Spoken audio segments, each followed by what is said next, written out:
So, both myself and W Series and Racing Pride Ambassador Sarah Moore have had a very busy weekend in the commentary box, but there's a lot that people think about W Series. A lot of people have opinions about, obviously, with Racing Pride, but I wanted to touch on a few subjects. We'll make this as brief as possible, but when W Series came out, and there was a lot of I wouldn't say hate, but I think a bit of spite, a bit of vitriol about having a single-seater championship only for women, where Matt Bishop, the communications director, a very good friend of both of us, said it is about positive disruption. And after the first season, the amount of people that were there at Brands Hatch, it really put everyone on notice that W Series was not just a one-hit wonder. Coming out of that season, I know it wasn't the most easiest of seasons for you, but how would you sum up the impact now that going into season 2, you ladies are going to be racing on the Formula 1 calendar at COTA in Mexico for the last 2 rounds of the championship. Rokic Phones have come on board, who also sponsor Williams in Formula 1. And there is so much positivity. We've got new contenders. We've also got a fellow Racing Pride ambassador, Abby Eaton, on the grid. Just from your perspective, Sarah, how do you feel that this is really changing the way we rethink racing and how the landscape is evolving, because there are more women out there that are being publicly, positively promoted through not just W Series but other forms of motorsport? Yeah, I think it's done motorsport in general the world of good from a female's perspective. Like you say, there was people that weren't a big fan of it when it first came about, but I can guarantee that those people were also the first ones to tune in at the first round. And I think that changed a lot of people's opinions after the first round. And then from there, you know, I'm sure most of them will have followed it from there onwards. But the biggest highlight, although it wasn't the best round for me, was Brands Hatch. Like I say, to have the big crowds there, that really meant something to most of the drivers, in all fairness, because there was actually a lot of the young girls from karting who came along to watch us all, to support us all, to ask us questions, advice, and it was just great to see them there. I think it was the longest queue that we'd ever actually had for the autograph signing. So from our point of view, the support has been fantastic, both from males and females. Yeah. And for me, I've enjoyed it, and I'm really looking forward to this season. But it's been nice for me to be able to support other females, you know, down the ranks into karting. You know, they've approached me, you know, just saying well done, and from there I've followed their racing. So it's nice to know a few faces in the karting world now. Now that we get on to season 2, there's a lot more anticipation. You know, we had a very titanic battle between Bicyclista and then eventual inaugural champion Jamie Chadwick. But the highlight for me was the reverse grid race at Assen, and Sabra Cook and Alice Powell drag race to the finish on a reverse grid race where you all went to the wall, to the limit of adhesion, just to put on a show for the crowd. And I'm sure that, you know, those that normally would go there for, like, say, the DTM, but then to have one of their very own, Bites Givissa, who's a motorsport junior with BMW herself. She's been racing in GT4s and the M3s and the M4s quite recently. But to have that opportunity, whereas they decided, forget the broadcasters, we're going to publicly stream this on any platform we can.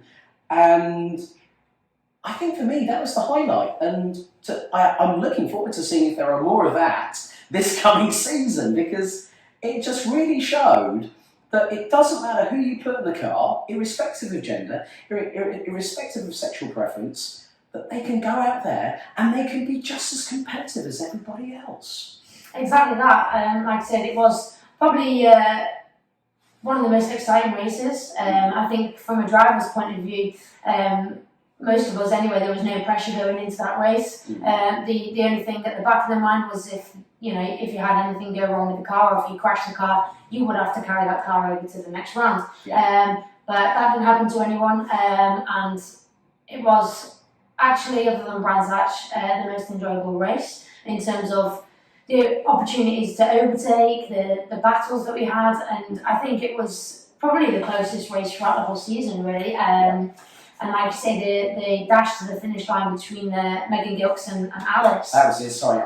My apologies, Megan, my apologies. Good luck to Sabre over in the Road to Indy. I think USF 2000 she's in this year. So very good luck to you, young lady. She's been working on the Infinity Engineering Academy, part of the Renault Sport F1 sort of ladder to help promote talent. And she's very, very good at what she does, very analytical.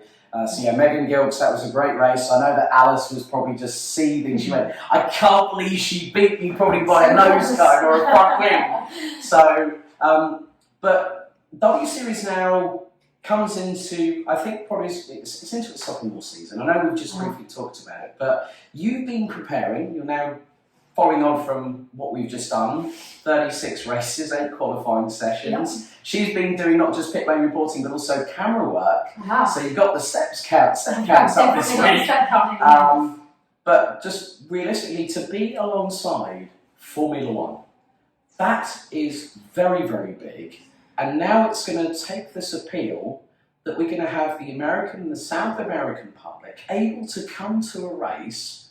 And then, first things first, I have to give kudos to Claire Cottingham. Claire, you did a great job, irrespective of what other people said. And as a fellow commentator, I commend you.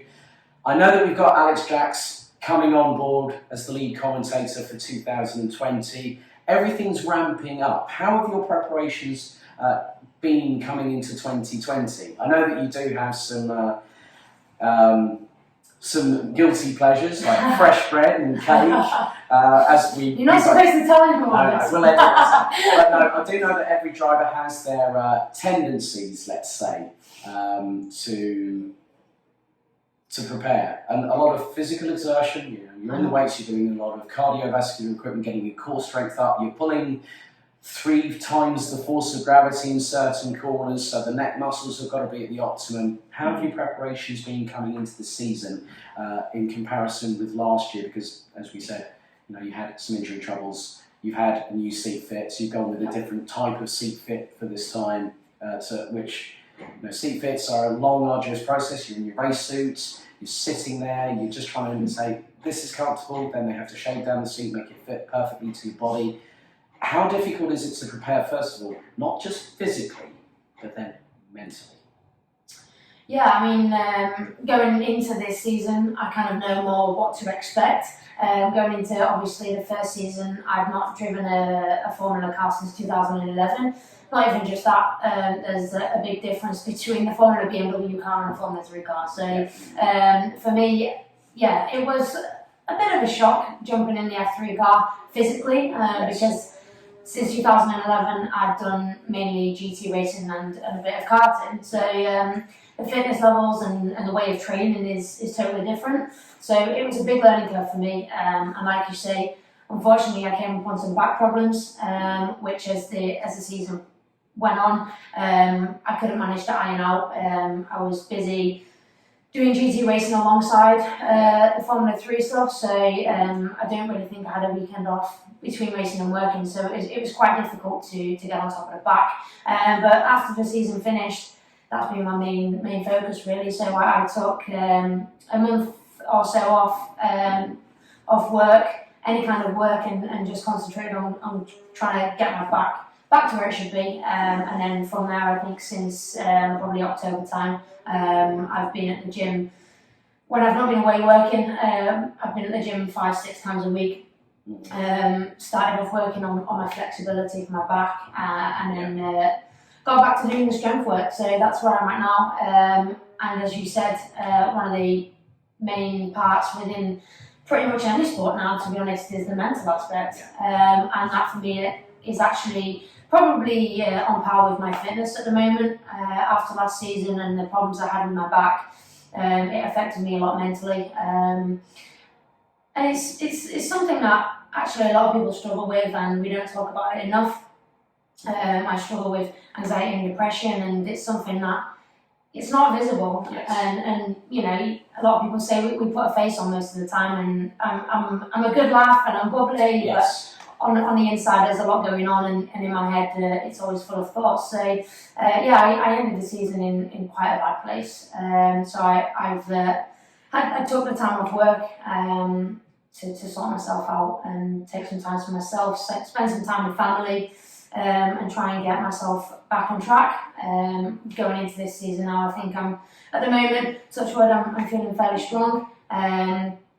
I'm sure we'll get put through our paces by the W Series fitness guys at some point. Yes. And then maybe I'll go back to the gym and rethink something. But until then, I'm feeling pretty good. I'm just counting down the days to getting back in the car now. It's been a long time. I bet you can't wait to get back to testing, that's for sure.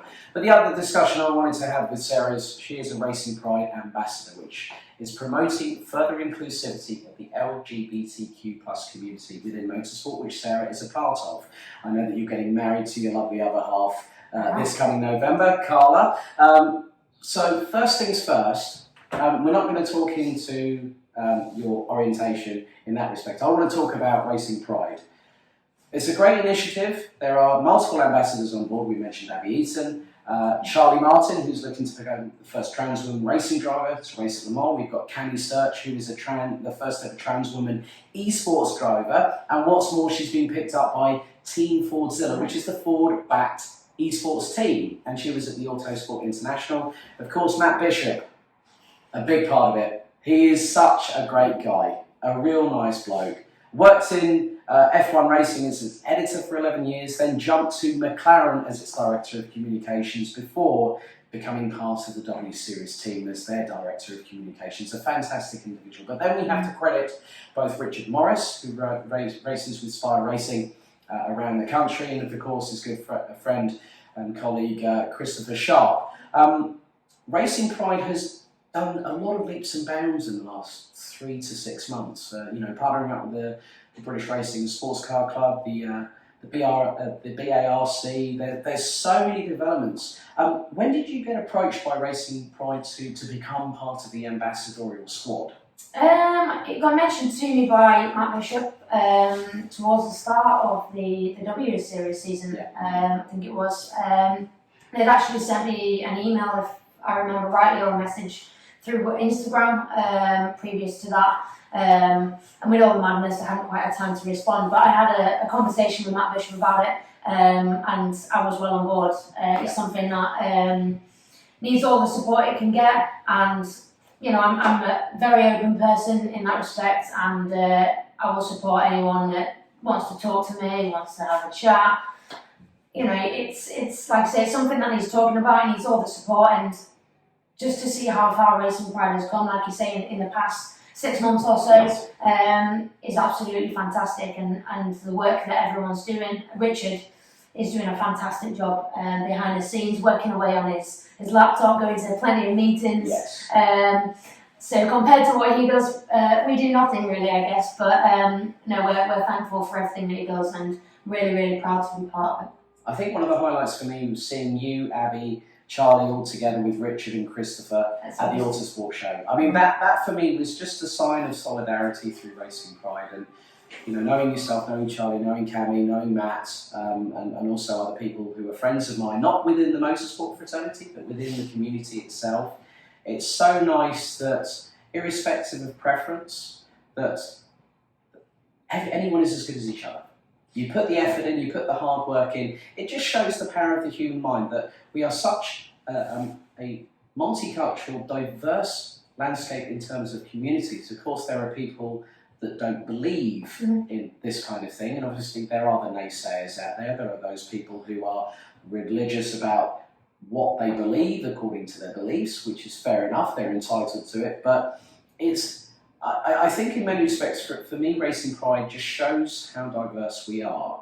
And it must be a great thing when you get someone that might contact you via social media, via a DM on Twitter or on Instagram, and say, look, you've inspired me to make this transition to who I really am. And when you made that transition personally, that must have been a great thing, just to think, you know what, I'm really now comfortable with who I am. I'm living the life I want to live, being the person I want to be. And I'm really, really pleased that you're on board with Racing Pride, and kudos to the team that are just, Richard is, when I spoke to him, I think it was about a few weeks before this event, he just said, I'm just so busy. And I said, look, I'm so really glad to actually finally talk to you, because I just didn't have enough superlatives. But what does it mean for you personally as a Racing Pride ambassador to be a beacon of light for those people that haven't got the confidence to admit who they truly are within the fraternity? Because there are people who are, I'm not going to use a particular word which begins with a C and ends in a D,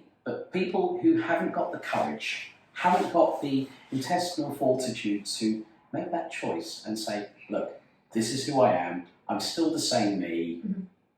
That's it, end of story.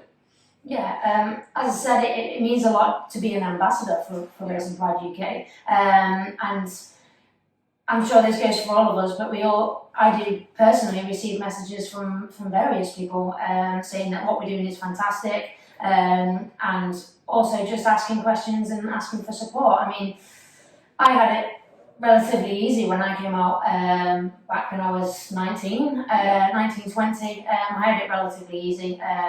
My racing had died down back then, so I wasn't in the limelight as such. So I had it fairly easy coming out. My family, of course, like most families, it's going to be a shock to start off with, but my family couldn't be any more supportive. My family are absolutely fantastic. I'm lucky to have such a great partner, but I've also had conversations with people that have been the complete opposite. And there's people that have contacted me that are scared of telling their parents they're in a relationship, and their friends know, but they're too scared of telling their family. And it's difficult. And like I said, I had it easy, so some situations a little bit hard for me to give advice on, but I will always try and point people in the right direction. And if it's something that they're not ready to speak publicly about, at least they know that they can come and talk to me. And it's not like I'm going to shout it from the rooftops. It's